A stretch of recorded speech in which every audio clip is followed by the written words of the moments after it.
Tony D and Little Joan in the background, and this is a screenwriter's rant on 4 scary movies, mostly indie, and we're going to take a look at them. First, there's Somewhere Quiet, Jack in the Box Rises, Cold Meat, and The Dark Room. Smash like and subscribe. Thank you for smash liking and subscribing. Check out my books, links in the description. Comedy horror in South Jersey. It's the Pineys.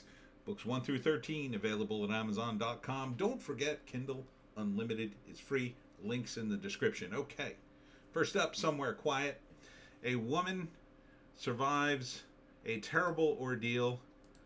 She was kidnapped, but then she goes back to her life with her husband, and in order to cope with the trauma, they go away to a secluded house. And at first everything's hunky-dory, but then she gets introduced to his cousin, and she seems kind of an oddball. Or is it that she's traumatized and isn't seeing things right? She's so traumatized that she's now imagining things, is the question of the movie. As the movie progresses, I think you already know the answer. I think you know that the spin is probably that one of the family members was involved in her initial kidnapping. Somewhere Quiet referring to, them going to a quiet place to recover. So first act, she recovers from a terrible incident. I think it opens with that, her escaping. And then second act, they're in the new quiet place together. And at first it's nice and great and quiet. She starts to recover, but then she meets the family. His cousin and then like the mother of the cousin, I guess his aunt, who's elderly and weird stuff starts to happen. It escalates and escalates, and then the question is, who's the crazy one? Is it the people around her, or is it her? In the third act, I think we find out it's the people around her. That would just be my guess. It's possible you could craft a movie and turns out she's just insane and she does something horrible thinking she's protecting herself and really she's just nuts. But that is rare. That is a tough road to hoe. That is a tough way. It's tough to make that movie work. It's easy to make the other thing work. And it's almost always the case. So there's that. Is there a write-up here? I think there is.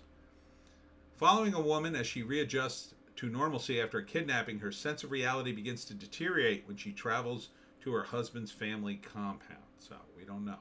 We don't know. Jack in the Box Rises is the second movie.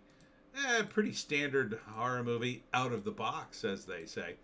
So this goth chick is given an assignment to steal the Jack in the Box, which holds a demon, which she does, and then, I don't know, goes back to her young friends and then accidentally unleashes the demon, and they're all in school, but she got hired to steal it? It's weird.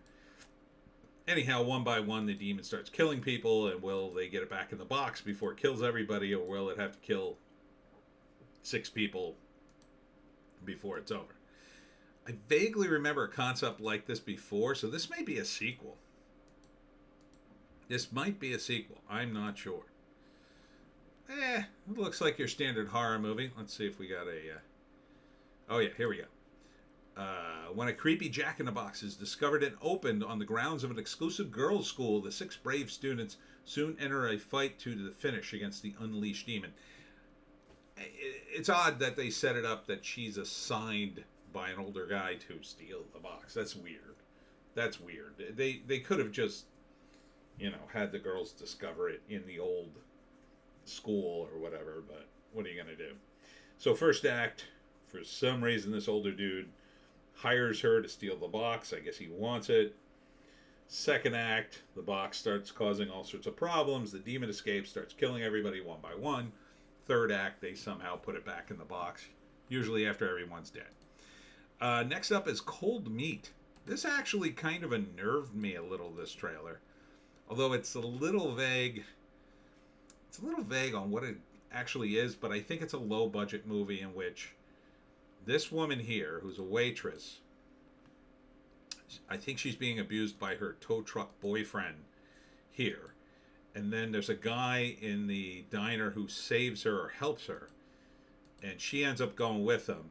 He drives them both off the road, and they're stuck in the snow in a blizzard.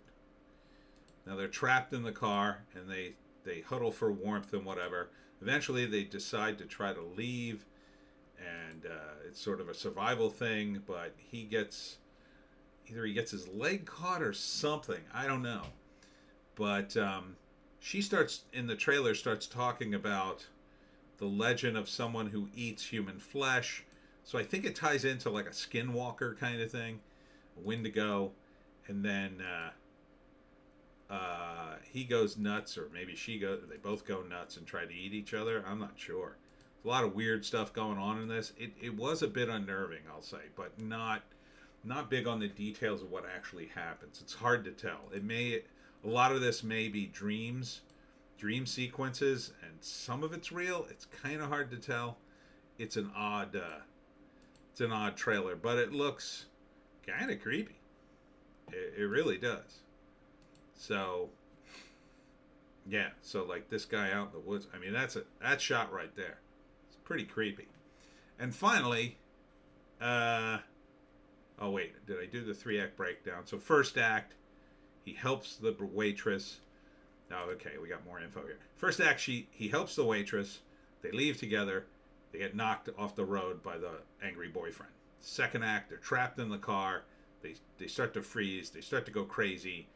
Is it the skinwalker or whatever, or is it them? Slowly, one goes mad and gets injured, and things go from bad to worse. Third act, maybe she survives. Not sure. They might both die. This looks pretty gruesome. All right, so David Peterson is passing through Colorado Rockies after saving a young diner waitress from her violent ex-husband during a break from driving. He hits the road again alone through a dangerous snow blizzard. One false move behind the wheel has him waking up inside a ravine in the eye of the storm. But the cold is the least of his worries when a beast starts prowling outside. How will he survive? I think she's with him, though. I don't mention that. All right, so now the final movie is called The Dark Room. This appears to be a very low-budget affair. I kind of like it only because I like the aesthetic they're going for. I don't know if the performances are quite there, but for a low budgeter, from the duo behind Night of the Undead, I don't know that movie. That's not Night of the Living Dead, but it's got an interesting trailer in which there's a VO of a news reporter interviewing a guy.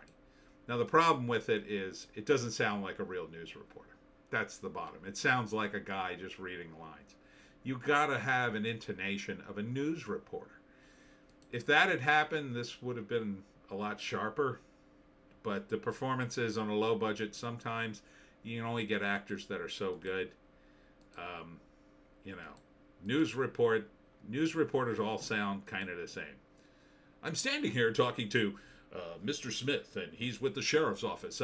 Tell me what happened. And they're very pointed because they only have so much time to do these interviews. But I mean, you listen to it and tell it to me. And then it's called Dark Room. So it's got kind of an older aesthetic. The guy's using photography equipment as opposed to, say, video.